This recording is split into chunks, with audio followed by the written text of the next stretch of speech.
nanti ngurusi beras, jangan hanya melihat bahwa jual beras itu hanya sekedar cari duit, nah gitu kan? Itu maksudnya kan? Atau kalau kita kerja di kebun itu seharian atau kerja di kantor seharian, itu urusannya bukan hanya masalah kerjaan itu, cari hidup selama 1 bulan dan digaji itu bukan itu saja, tetapi itu adalah ibadah. Sehingga ibadah itu bukan hanya ritus, gitu ya. Jangan disempitkan hanya ritus, tetapi ibadah itu adalah seluruh hidup kita yang dimulai dari niat kita setiap pagi. Setiap pagi. No, masih di dalam pakaian khusus, no. Menarik pakaian itu di ayat 11 itu dia berganti pakaian.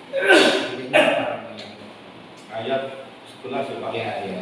Kemudian haruslah dia menanggalkan pakaiannya dan mengenakan pakaian lain, lalu membawa abu. Jadi pasti dia mau mengatakan bahwa pakaian ibadah itu khusus lalu dibedakan dengan ketika kita harus nyeroti abu itu dan membawa keluar. Tapi tadi dikatakan abu persembahan itu juga bukan ditempatkan di tempat yang najis tadi ya, tapi ada tempat yang khusus.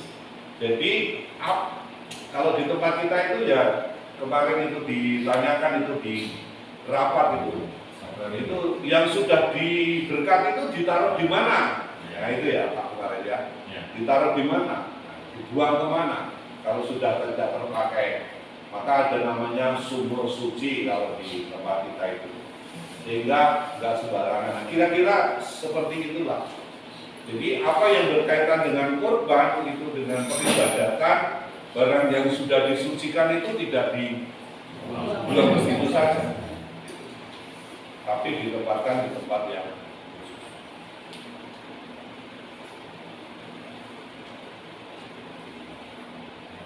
hanya memang kalau di gereja kita ini nggak ada batas-batas suci, batas ini tidak diberi batas. Teman-teman kita muslim itu menurut saya sangat ketat dan dia masih pakai apa yang dibuat oleh teman-teman kita Yahudi, orang-orang Yahudi. Benar-benar dibagi tempatnya itu sangat rigoris, itu sangat ketat. Ya kita ini kadang-kadang kan kayak propan-propan lah gitu ya. Sebenarnya juga ya menjadi penting kan menghargai.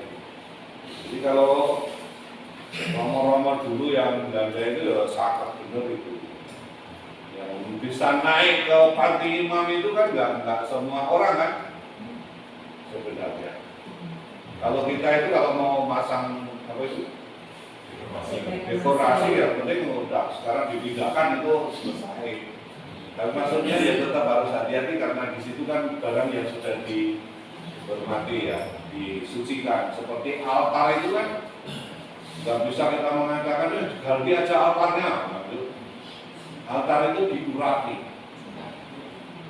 Bahkan itu kalau dalam peresmian dulu itu juga tiang-tiang gereja itu dikoleksi juga. Kemarin kan ada lihat konten Romo. Jadi ketika kita masuk ke gereja pertama kali kita kan berlutut tuh memberi hormat kepada sebenarnya katanya ke tabernakel kan yang ada di dalam, bukan ke salib. Jadi kalau contohnya di stasi kita belum ada tabernakel gimana Bro? Kita berlutut kemananya ya? Gerakannya ini kan kadang-kadang memang ya gerakannya itu tergantung gerejanya ya. Kalau di gereja paroki itu gerakannya ada 3 gerakannya. Yang pertama itu adalah berlutut karena di situ ada sakramen. Yang kedua itu hormat, membungkuk karena di situ ada salib. Terus yang ketiga imam itu biasanya mencium altar. Jadi pas mencium altar itu perlu diapa sebenarnya nggak usah nunduk juga, ngapain ya? Karena nggak ada kaitannya dengan perlu diapa. Kadang-kadang saya lihat itu ikut duduknya itu cukup membungkuk terhadap salib saja. Jadi nggak usah karena ngapain gini lagi gitu ya, karena yang mencium itu kan romonya itu. Dan biasanya mencium altar itu pas di relikui. Jadi kalau tempat kita itu kebetulan gereja kita ini kan Santo Yohanes Penginjil, maka ada relikuinya Di tengah altar itu. ya di altar. Biasanya di altar itu ada lubang kecil, ya lubang, lalu kemudian dimasukkan relikui lalu ditutup. Nah imam itu biasanya menciumnya pas itu di relikuinya itu. Sedangkan misalnya gereja Santa Maria itu tidak ada relikuinya, karena Bunda Maria kan diangkat ke surga dengan jiwa dan raganya, jadi nggak ada tinggalan-tinggalannya. Nah, relikui itu apa? Relikui itu bisa macam-macam, misalnya bisa jubahnya, bisa pakaiannya, tapi itu hanya potongan kecil saja, gitu. Kecil. Tulangnya Tapi bisa tulang, bisa rambut, bisa misalnya kayak gitu-gitu.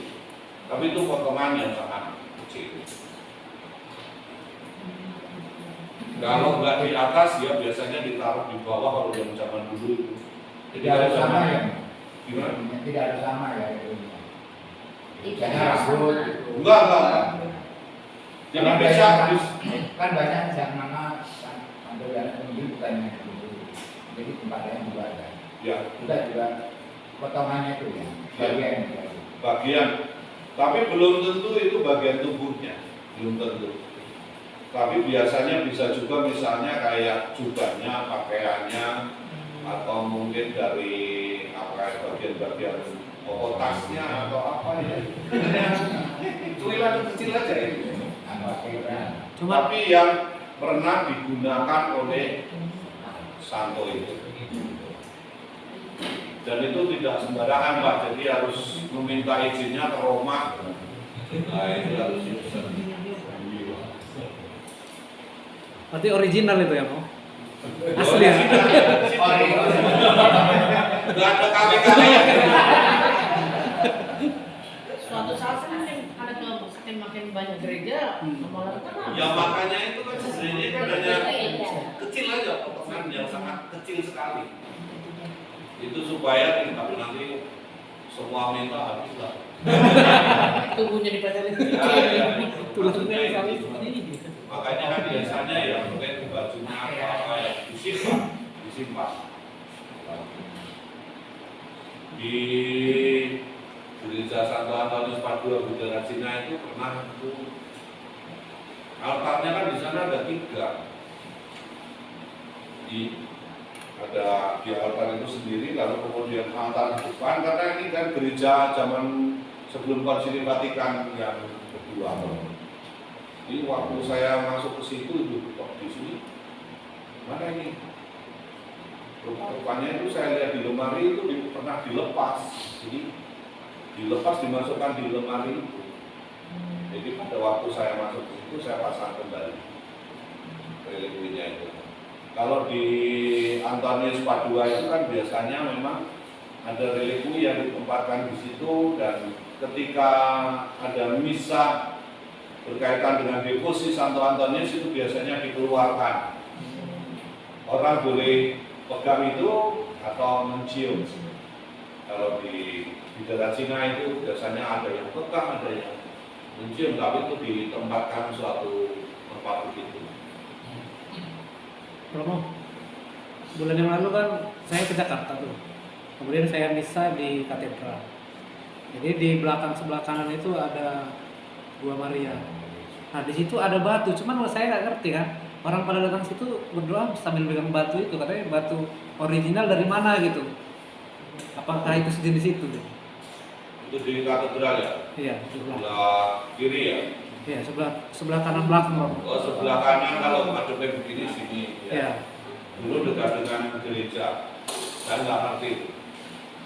Jadi Jadi kita tambahkan apa lagi?